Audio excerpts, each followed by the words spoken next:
Unlike fanny packs, bowl cuts, and troll dolls, the sensation is back, only at Zaxby's. The Sensation Salad and the new Sensation Filet Sandwich features hand-breaded chicken, Asian slaw, wonton strips, and citrus vinaigrette, and both are served with an egg roll. The Sensation Salad and the new Sensation Filet Sandwich meal, for a limited time, only at Zaxby's. And skip the line when you order ahead on the Zaxby's app or on Zaxby's.com.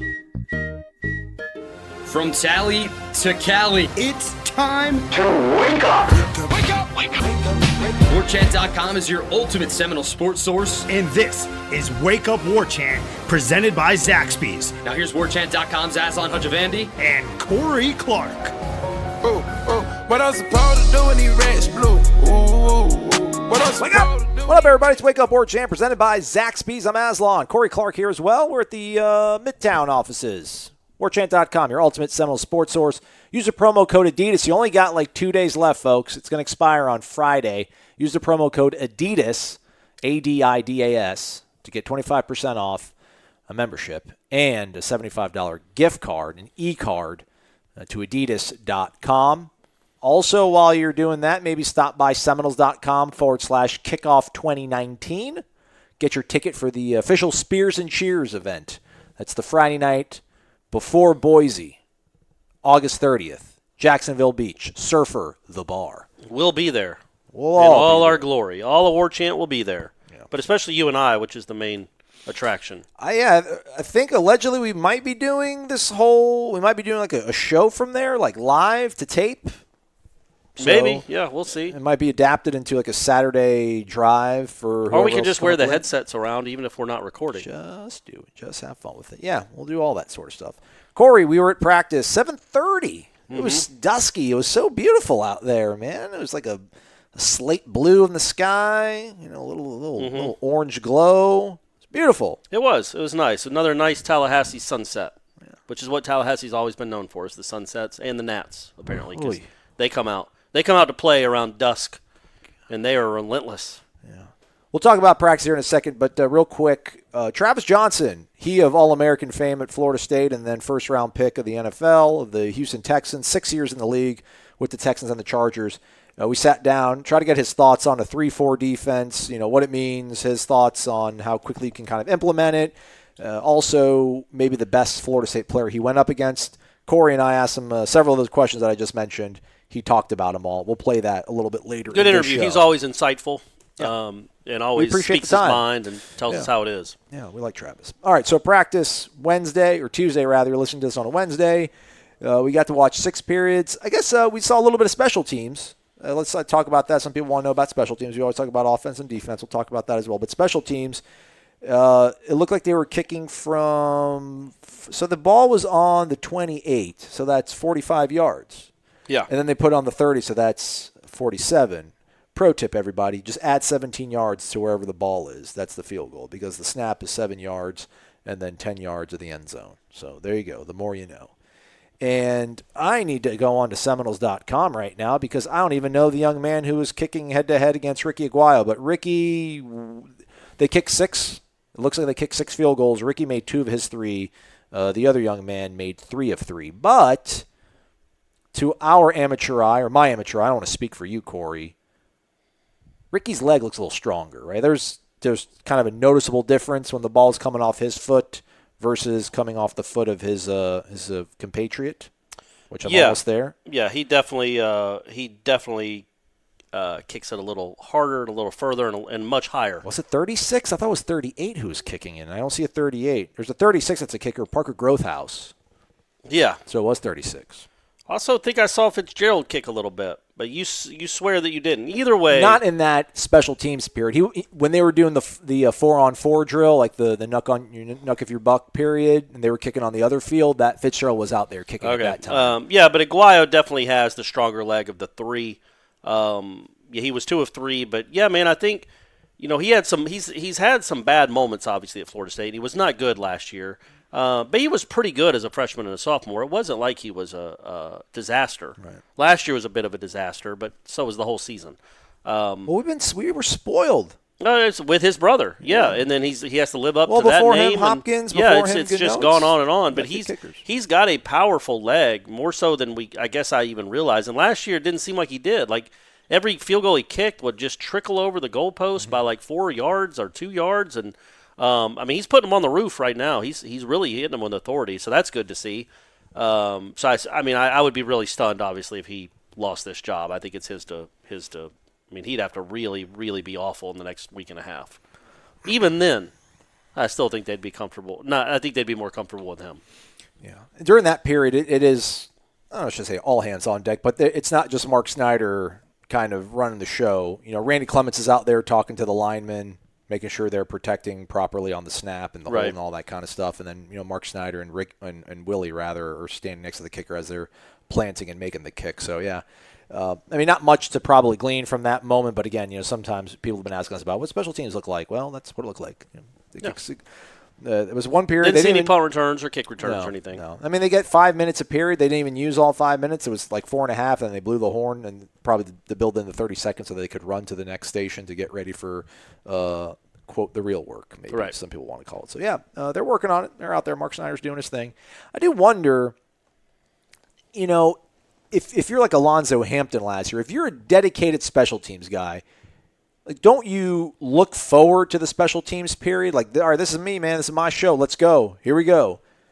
And if you're Mark Snyder, if you're anybody, not just Mark Snyder in particular, but if you have another pretty important job you have to juggle, I just wonder how much of it. You're putting everything you have in both those jobs. Obviously, I just wonder if there's going to be, if there's a certain like fatigue point you hit where it's just like, damn, man, like I gotta worry about getting a pass rush out of these guys, and now I got to worry about making sure that we got the right kicker, and I got to make sure I got the right pump coverage and all that kind of stuff. But again, though, like watching what they did with field goals, Odell's coaching up field goal defense. He's the one that you hear yelling, and Clements is coaching up, the linemen to get set. I don't think there's that much on Snyder's plate. I think it's all divvied up among. He has the title. He might do it a little more than the other guys, but I think they're all contributing to their one aspect. Like somebody has punt return, somebody has kick return. And I were think they doing that last year? I think it doesn't seem like it. I think he oversees it all, but he's not running those drills particularly. Right. He can't. He can't. If you have a 6 special teams period all at the same time, well, he can't be everywhere. So they all got their own jobs in those times. So what happens ideally next year? David Kelly goes off field, and then they hire like T-Buck in a perfect world, and then T-Buck is your defensive backs, special DBs, teams coach? No, I think they just split it up. You can give somebody a title, but like on the roster, the coaches roster on Seminoles.com right now, Snyder is special teams / outside linebackers. See, he was just special teams coordinator over now spring. He's / outside linebackers. So I think you just do something like that again. Maybe Buckley comes in. We're rooting for T-Buck. Maybe Buckley comes in and he's DB / special teams. But Mickey Andrews was / special teams coach most of his career, at least in the 90s. He was always the special teams coach, quote unquote. I'm all about having that offensive special teams guy and defensive special teams guy. Yeah, I think that's that's the way to do it. I think that's a really kind of cool twist or spin on things. All right, anyhow, so let's start, I guess, with offense. Apparently, defense, we both were on the offensive side of the field. Defense, apparently, I haven't looked at the footage that Austin Cox, our intern, filmed, but apparently there wasn't a lot going on the defensive side of the field. We say that. They're just drilling. It's hard to glean stuff from stuff like that. There wasn't a criticism. I'm just saying of what we were told by the They're not standing around with their thumbs up their butt. Yeah. I didn't see that anyway, but I wasn't over there. Who does that, by the way? Who would really just stand there with their thumb there? Just up your butt. Yeah. Especially if you're wearing pants. There's no joy in that. Crazy. So offensively, who was the first team offensive line, Corey? It was Jawan Williams at left tackle, Brady Scott at left guard, Big Baby at center, Mike Arnold at right guard, and then Ryan Roberts at right tackle. Okay. We did notice was it Friday that Brady wasn't practicing? I noticed Brady. Yeah, Brady and Baby. His ankle is heavily taped. Yeah. I did notice one of his ankles is heavily taped, so it looks like Brady's probably kind of battling through something, but hasn't affected his availability here this week. So, yeah, your first team offensive line, basically status quo. The right guard spot seems like that's the one.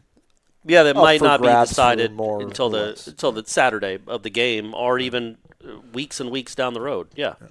And then when they've been finishing off practice these last few days, when they hit period 6, which is that's the last period that we're able to watch, they're going into that whole kind of 11 on air thing where the offense is just going tempo, right. Left hash, right hash, deep route, shallow route, et cetera, et cetera. What was anything stand out or in terms of personnel? Who's out there with the ones quarterback was? It was Hornibrook at quarterback. It was DJ Matthews at one wide route spot and Keith Gavin at the other, and then McKitty was the tight end. So it was a 2 wide receiver look with obviously Akers and then that offensive line. Okay. So that was the maybe Neighbors was out there. I'm trying to think who the 11th one. But the 2 wide receivers were Gavin and DJ Matthews, and the quarterback was Hornibrook. Okay. So Monday, that's kind of what it was. The first team offensive line was out there with Blackman on Monday. Yeah. Tuesday was first. I think they're alternating it. Yeah. So, and then on the way back, because they go all the way down the field, and then, by the way, I thought something that was interesting, and I think you filmed it. I don't know if we cut it out or bleeped it out. But one of DeMarcus Adams has a really good camp. As far as I've seen, he's a really impressive guy speed-wise. He dropped a couple balls right in a row. One he just dropped. The other one was kind of a bad pass behind him, but he still dropped it in the span of 3 plays. And Keyshawn Helton said, catch the effing ball, but he didn't say effing. Again, I think that's stuff that might not be what you want to hear as a teammate, but that's the stuff that helps teams grow, man. There's accountability. There's players holding each other accountable. When you have a teammate, not a coach, but a teammate saying catch the effing ball and not happy about it, yeah, man, it shows that they – and also I will say this, when they make good plays, the walk-on made a really nice catch down by the pylon. And Jordan Young's like, yeah, great catch, great catch, boy. So he called him boy. I'm not – that was was a direct quote. Yes. That's good to see too. Like they really – even a walk-on, they cheer and say good catch, nice hands, stuff like that. It matters to them. They care. Like yeah. when the ball hits the ground, they get upset. They do. Absolutely. And they should. Yeah. It's your job. Yeah. We're on scholarship, as Alec Eberle used to say. Right. We're expected to block. You're on scholarship. You're expected to catch the ball. So, but on the way back, so they went down with that unit, and on the way back, I didn't glance at the offensive line, but I know Terry was the starting wide receiver coming back with James Blackman. What did they do on the first play on that 11 They threw it 50 yards downfield to Tamorian Terry, who still had to slow. He literally was just jogging for it. Like, he's so fast coming out of his the snap that Blackman can't outthrow. Like, he jogged the last 10 yards to just catch it in stride. Otherwise, he'd have been 6 yards past the ball when it landed. I will say this: there was another play when they were just doing drill work, the 4th and 5th period. They were doing slants and goes. Don't you call that sluggo? You call that sluggo. That's what we in the business like to call it. So everybody's doing it. They're running nice routes. Gavin had one. Helton had a really good one, and Briles is going when they come out of their break. He's going like burst, like he's trying to get them to. So that's Kendall. Making along. those noises when they should be breaking. And then across the field on the other side, because we're on one sideline, there a dude just like out of a cannon. Not just how fast he was, but the slant, the stop on a dime, and then go back. And I go, who the hell is that? And then, it's 15. And sorry for the language, your vision is tough out there. I don't have great eyesight. It's not that I don't know who number 15 is. I couldn't see the jersey, and he moved so fast. But the blurry flash. But yeah, it moved like DJ, just the quickness or Helton, and it was number 15. It was Tamorian Terry, and he just ran it down, caught it, just kind of jogged into the end zone, just does what he does. He's just going to be all right. And the most important thing about that is that if you're wondering how he looks physically coming back, he's still right now. He's noticeably faster, and there are a lot of fast guys. To me, he's noticeably faster than anybody else in that wide receiver group right now, coming off the knee injury. You have to – the cerebral process going on in your head, processing, the launch, what you have to put on the ball, has to be completely different when you know you're throwing it to Terry if you're a quarterback. Yeah, you have to throw it quicker, number one, and just throw it as far as you can. Get it. He'll go get it. He's not – it's just different. And I talked to Hornibrook about that. You did too, though, back at the Manning Academy about Terry. And he's like, yeah, you realize so quickly you can't outthrow him. Overthrow him. Yeah. You can't overthrow that guy. He's just so fast. You just have to throw it as far as you can, and he'll go get it. Unless you throw a line drive. Right. Like if you put any kind of air under it all, there's nobody on this roster that's going to throw it past. Grossly. Because you have to grossly do something bad to not be in his catch radius. It's pretty cool. Warren Thompson's spry too, man. Thompson's got some agility for a big dude that you don't expect. And Jordan Young. Yeah, we like him. Jordan Young looks quite good out there. Another weapon for this offense. I mean, there's going to be no shortage of receivers. I mentioned this to Ira as we were walking off the field and told it to you as well. When we think of tempo, it's, you have to win first down to then get the whole ball rolling. Like you don't throw incomplete on first down and then still run up to the line and snap second down most of the time. But they were doing things where when they're doing that 11 on air, and I don't know if it's just because of the drill or if there will be any carryover to when they play the game, But when they say they call for a shot to Terry, and they do throw, maybe say they throw it out of bounds instead of overthrowing him or whatever. If they feel like they still have a good, if the defense is shaky or tired or on the rope still, they'll just have him run out of bounds, and then they'll just throw somebody. They'll roll somebody else back out there. So they'll keep going tempo. At least that. Again, that's what they were drilling. Will they do it on a Saturday? Who knows? But it's on the first, crazy to see that. The first coming down the one way with the Hornibrook, they throw I think a slant or an out to DJ Matthews about 15 yards downfield. He goes off the field. Helton gets his spot. But Gavin, who was on the other side, stays on the line of scrimmage. He stays with the play, and then they just snap it right away. And the same thing happened with Terry caught the 50-yard pass on the first play. They only marked it to the 20. Like they only gave him like a 12-yard catch. So everybody didn't have to run down to the 50. So he immediately catches and just runs, gets off the field, and Thompson's in his spot. And then the next play, Terry's already back, taking over for Thompson. Yeah. So, I mean, the downside, obviously, is if you sub, they get a chance to sub too. Yeah. But still, you're ready to go. Yeah. You're not waiting for Terry to have to run all the way back from the line of from 50 yards downfield. Yeah. I think that pretty much sums up offense, right? Defense, again, we weren't on that side of the field. But when they were doing 4-on-4, I thought Kevon Glenn looked pretty good. I thought he had two good reps where he met the ball carrier kind of at the line of scrimmage, if you will, during that 4-on-4 drill where they have 3 offensive linemen, 3 defensive lineman, and then the quarterback hands it off to a running back. So it's pretty much, you get past the first level, and then it's mano-a-mano with the running back and the linebacker. Kevon, true freshman, number 10 out there, stood his ground. So he looks pretty good. And Kendo was out there. Okay. And so was it number 1 out there as well? Yeah, Levante Taylor was out there too. He had a good rep. I didn't see Kendo do the rep in the 4-on-4, but Taylor had a really nice play. Durden blew up whoever's trying to block him. Taylor came and filled and held him up. So I think True Thompson came and just blasted him. True Thompson had a good rep as well in that 4-on-4. Yeah. But, so that's good to see. Whatever was going on with Taylor on Monday, obviously he didn't even look like he was wrapped or anything. And then, obviously, Kendo being out there for the first time in a while. Hopefully he can be out there 2 or 3 days in a row would be a big deal for them. Definitely. Folks, while you're on the internet listening to this, perhaps, if you want to have an opportunity to win $250 in Florida State gear from Garnet and Gold, check out their Facebook page. Garnet and Gold, check their Facebook page out over on Facebook, obviously. It's because it's their Facebook page. For an opportunity, for a chance to win $250 in free gear from Garnet and Gold. Let's take a break.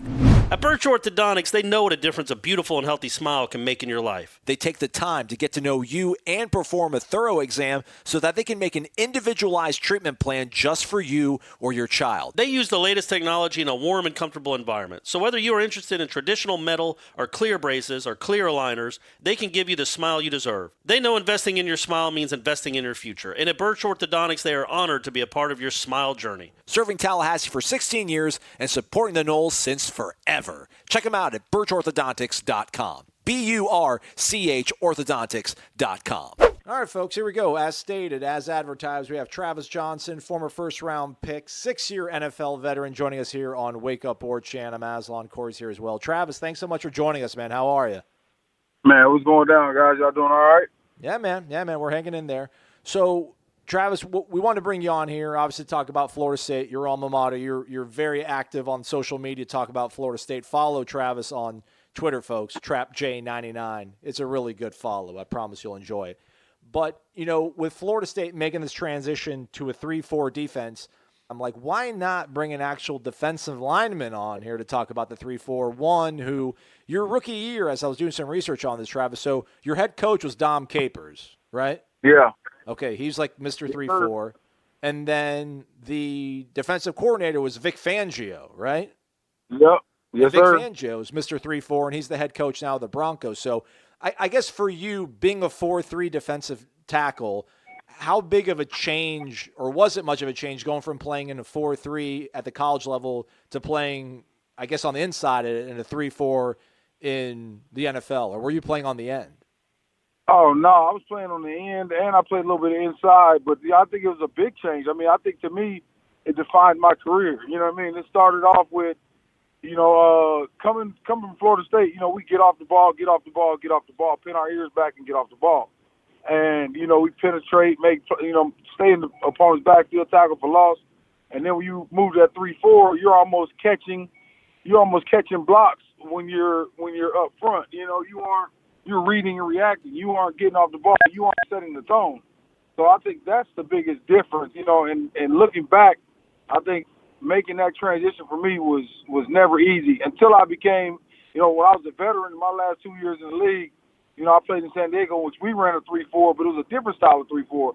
It was more of a hybrid 3-4, get off the ball, because Chico Brown Rivera ran a version of Wade Phillips' defense. So, that was an adventure. But I think it's going to be hard the first year. It's going to be hard for kids, to adjust, especially if they've been getting off the ball their entire life. They've been getting off the ball the whole time they're at Florida State. When they were there, Pruitt and those guys ran a hybrid style of 3-4. It was a different one, but looking at this one, it might be a read and react joint. I think I'm waiting to see really if is how they play against Boise State, because I think that's going to be a big telltale. Travis, do you think Marvin Wilson? We all know he's a pretty tremendous talent. Can he shine in a defense like this? Because I know you're saying he's more. It sounds like maybe he's more. His role could be just to take up blockers as opposed to going and making plays. But do you think there's a way for him to shine, and somebody like Corey Durden to shine in this defense at least right away? Well, I mean, I think it's going to be hard. I'm not going to listen. Those two guys are great talents. I think those two guys are going to be first round picks eventually. They're going to be high draft picks. They're going to be guys who make a lot of plays. I think Marvin probably is going to have an easier time with the versatility of making that transition because of his size and because of his center of gravity. Marvin's built like a deep freezer. Marvin can take up blocks. He can move players. He can get in a gap and make a lot of things happen. I think Corey, you've seen Corey. He's long. He's a guy who you want him to get off the ball. So now you got to figure out a way to teach him how to be that in between. Not taking off the ball, but not sitting back there waiting, because he's also a smaller frame guy. So you got to remember, he's going to have to be able to figure out how he can withstand the double team, the two gapping. He's going to understand how he's got to learn that. And I mean, having a coach like Dale's coached it all, so Dale will be able to teach him that. But it's one thing to teach it on the sled, on the reaction sled. It's another thing when live bullets are flying. So that's going to be the biggest thing. And I'm glad, we opened up against Boise. Boise, normally, they put out a few offensive linemen every year. I don't see them having any road graders up front and moving those guys off the ball. So it's going to be a big learning curve for them to be able to learn how to post that hip. It's so technical. It's almost like, you got to show it to them live, but it's so hard to teach it live, especially in training camp. It's so hard to get that true live look of, because they still in practice, you're trying to make plays. You're trying to do those things, but it's going to be real hard, I think, to make that adjustment early. But I think once they learn themselves, learn their body, and learn how to control themselves in that two gap, I think then, and play with your hands, that's a big difference. You're going to have to learn how to play with your hands. There's going to be a lot of hand fighting. So I think I think they can do it. I think it's just going to take work. Why is it a big difference maybe between the 4-3 and the 3-4 when it comes to your hands? I mean, because when you're in a 3-4, you're gonna have to press, shed. You're gonna have to do a lot of things. Where in a 4-3, you're using your momentum to get you places. You're using your momentum to get your hands on a guy on the inside of his chest. You're gonna use your momentum to push him back. On a 3-4, you're reading and reacting to the line of scrimmage. You're playing you're not getting off the ball because like I said, you're reading and reacting. So you're actually, if you get a down block, you're throwing your head one way, or you're getting your hands on the guy. So you're going to have to have strong hands and be able to control him quick so you can get him off of you. So it's so technical. It's almost hard for me to even describe it on the phone. Like I would love to show a kid. That's the biggest thing, is like, if I'm ever showing a kid, then it's a whole different ball game. You know what I mean? Because I remember my brother-in-law who taught me. He was the one who pulled me aside and was like, dude, this is how you do it, because he played the 3-4 for so long at that time. Travis Johnson, former first-round pick, former Florida State Seminole, joining us here on Wake Up War Chant, presented by Zaxby's. Travis, I know you just mentioned how difficult it is to really kind of describe this, but if you could maybe just try to dummy it down for me, like talking like to your grandma pretty much, which is probably smarter than me when it comes to football. But basically what we're imagining here is that Robert Cooper is going to line up directly over the center as the nose tackle, right? Oh, yeah, no, I believe that Robert Cooper, Big Coop probably is going to be the nose guard. He's probably going to be the tilt nose guy. He's going to be the guy because he's a wide body, 3-4 type. He can take up multiple blockers. He can control that center. I believe he'll play the 3-4. But, the crazy part is when you look at Coop, I see Coop doing that. I see True doing that. And I think Marvin can do it, especially because a lot of times people don't realize, depending on what type of 3-4 you're doing, if the ball runs away, your nose guard, a lot of times he's playing the backside A-gap. He's basically playing that cut side A-gap. And I think Marvin would make a whole ton of plays doing that, because he'll be able to get off the ball a lot more at the nose than you are from that end spot. The end spot, you can't really man, I wish I could be able to show you and diagram it and show you different ways but with basically, film, Travis, because it's so hard, man, to describe that. But so, I mean, is it trying to oversimplify something that can't be simplified to say that, well, listen, Robert Cooper's going to line up over the center. He's going to be so large that they're going to have to help out. One of the guards is going to have to help out the center when it comes to blocking Robert Cooper. And then you always. But at the same time, when you're running, say for you're against an inside-outside zone team, your outside zone team, the Houston Texans. Houston Texans used to be the nose guard. If you playing a 3-4, they're gonna try to cut that guy and get him off his feet. You know what I mean? When they get to running sideways, which a lot of these spread offenses do now, the center's not even gonna worry about him. The guard is who's gonna come in and try to knock his feet down. Because guess what? If he gets cut off, the entire defense is cut off, and that's like in any defense for the most part. The nose guard is cut off, the whole defense is cut off. But even more so in a 3-4 because of your numbers game up front. Does this mean, are the linebackers going to have to make more plays than the defensive linemen? Oh, no, this is a lot. 3-4 is a linebacker's defense. 3-4 is a lot. When you talk about 3-4 defenses and you go back to the San Diego Charger days of Sean Merriman making all those plays, they were a 3-4 team. You talk about the Pittsburgh Steelers and Joey Porter making all those plays, James Harrison making all those plays. You talk about the Baltimore Ravens, Terrell Suggs, outside linebacker, making all those plays. Those are the big sack guys. Those are the guys that are going to make the plays. The linebacker, the defense is designed for the linebackers to be free hitters and to make a lot of plays. So you're going to see a year like this year for oh boy, Lord Jesus, I'm having CTE right now. Number 5. No, Dontavius Jackson. Dontavius. You're going to see Dontavius make a lot of plays.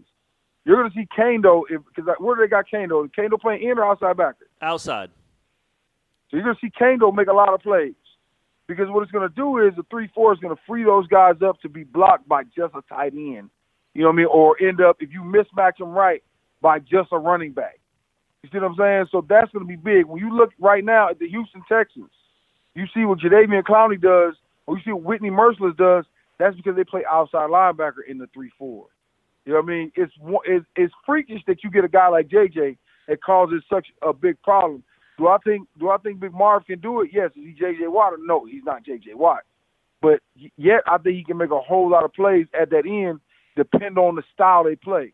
The style we play here that the Texans play is more of a hybrid. Get off the ball. They're not sitting and waiting on somebody to block them.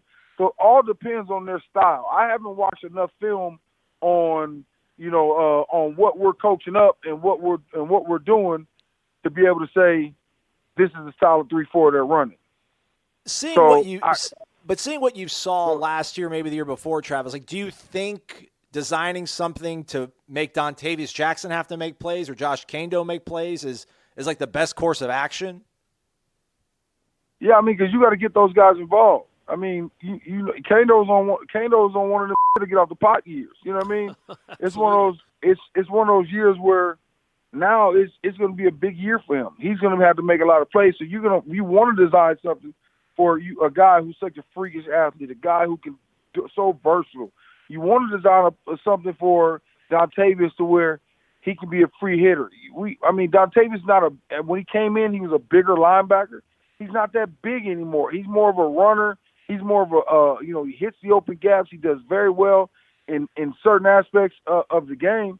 So you want to make sure you get him involved early and let him make plays. So, you know what? I'm not opposed to it.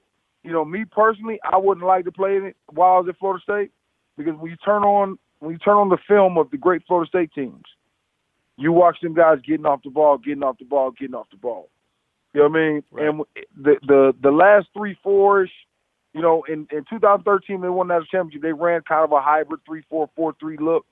You know what I mean? So yeah, some people could say, oh, they ran 3-4 back then. Yeah, but it wasn't all the way 3-4ish. So it's, you know what? I'm to be honest, I'm excited to see what Harlan does with his defense and how he's able to, because that's a lot of work, man. To go from a 4-3 1 year, put in a defense, to then the following year put in a 3-4 and put in a whole new defense, that's a lot of work, and that's a lot of brain time on trying to get football done for kids who only got 20 hours. Travis, absolutely. My last question for you. Obviously, you're an all-time great, All-American in 2004, and were really, really good in 2002 as well. Who was, and I'm putting you on the spot, man, who was the best football player you played with at Florida State? And I know you played with a ton of them. The best football player I played with at Florida State. That is a tough question. I mean, because Anquan Bolden is one that comes to mind, because Quan could do it all: play receiver, play quarterback. He probably could have played safety if you asked him to. Greg Jones is another one that he came in playing tailback and linebacker. I remember Coach Bowden telling him, "Have you fumbled the ball one time our true freshman year? You fumbled the ball one more time, you be playing defense." He never fumbled again. The best football player. Man, you know what? I would have to go with. I mean, Dockett was phenomenal. You know what? And I'll give you one that was probably the best. Some people have never heard of. It's Clifton Dixon. Clifton Dixon was one of the best athletes I've ever been around. And he was a defensive tackle too, right? Yeah, 6'5", 6'6", 350 pounds, do backflips. Just couldn't stay out of trouble. Was he from Miami? Huh? He was from Miami, I think. Yeah, from Northwestern. So he was one of the ones that never really made it, but was one of those that, man, if he could have, if his life had gone a different path, he could have played in the league. Oh yeah, he would have been a first-round pick. I mean, Cliff had a third-round grade and hadn't played in a year at one point. So I mean, this kid was phenomenal. But I mean, when you look at what Dockett was, Dockett, I'm partial to the guys that were in our room. You know what I mean? But, because Bunk was great. Dockett was great. Roland Seymour.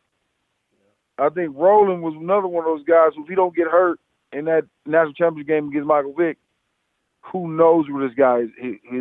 But I think probably if I had to pick one that was the best football player, Buster Davis. Ooh, look at that one. All right. I would say, I mean, when you think about it, I mean, this guy's 5'7", on a good day, 5'8". He's 250 pounds, can run sideline to sideline, no seatbelt, play in between the tackles. Like, when you look at Buster, he beat all the odds. Like, he was never supposed to be like that. He was never supposed to be that good. He was never supposed to be a great football player. He just was supposed to be whatever, something not a football player. So when you seen him, I think you realize, dude, if this guy was, I mean, it's like Darren Sproles. Darren Sproles now giving you 15 years in the league at 5'5.5". You look at Buster Davis. Say if Buster Davis was 6 foot tall, he'd be still playing.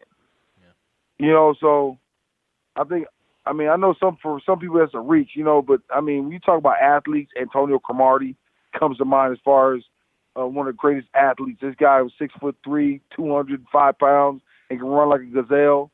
We had a lot of them, man. It's tough. Alex Barron. I mean, Alex Barron is a 6'8", left tackle that could do anything you want him to do. He could play the post on the Florida State basketball team. If he was on the team, he could do anything at left tackle, at right tackle. That's such a hard question, man. It's hard for me to answer that, man. Those are good answers, though. No one will be mad at you either, which is the good thing. That's what's really important, Travis. You didn't make anybody upset. My last question for you, being an alumnus but still being a fan of this program, how will you judge success in 2019? There's a new offensive coordinator. They're implementing a whole new defensive scheme. How much of that will give them slack in your eyes? And I guess just what are you expecting out of Florida State, and what would you ultimately think is a successful season for Florida State in 2019? I really believe that, success is winning. You got to be a winner. I think that's the biggest thing. In order to be successful, you got to win. And slack, I think, is one thing I think we can't give them any slack, because I think when you allow those things to creep in, then you allow yourself to be okay with losing. You see what I'm saying? So, and I don't want them to be okay with losing. I don't want them to be okay with anything less than being the best. And I think now that we've had a 1-year red shirt, a grace period for the staff and for the kids, I think now it's time to say, you know what? No more excuses, do the work. And that's the biggest thing, is saying, let's line up, put our hand in the dirt. Everybody puts their pads on the same way. They put their pants on one leg at a time. Now the question is, can you whoop the man in front of you so we can be successful? And that, to me, is the great spirit. How long is it going to take you to whoop this man in front of us? Otherwise, I know, like Mickey, you say, when you step on this field as a freshman, you're no longer a freshman. We're not going to allow you to say, oh, I'm a freshman, I can get away with this. No, we don't want to hear that. You are a Florida. When you put the garnet and gold on and they give you those 2 spears on the side of your helmet and you earn those tomahawks on the back of your helmet, you are no longer a freshman. So there's no excuse for what you put on this field. You are what you put on tape. So that's how I look at it. August 31st can't get here soon enough. Travis Johnson, No. first-round pick, All-American, 6 years in the league, joining us here on Wake Up War Chant, presented by Zaxby's. Follow him on Twitter, TrapJ99. Travis, thanks so much for your time, man. We do appreciate it. Thank you. Appreciate it. WarChant.com is the ultimate inside source for FSU football and recruiting. And now you can get in on the action for free for an entire month. WarChant.com is offering a risk-free 30-day trial subscription. Get full access to the #1 website covering the Seminoles just by entering the promo code WarChant30. That's WarChant30. Sign up and get in on the world's most active FSU message boards. Receive breaking news, stories from our award-winning staff, plus get exclusive interviews and videos. Just enter the promo code WarChant30. WarChant.com, your ultimate Seminole sports source.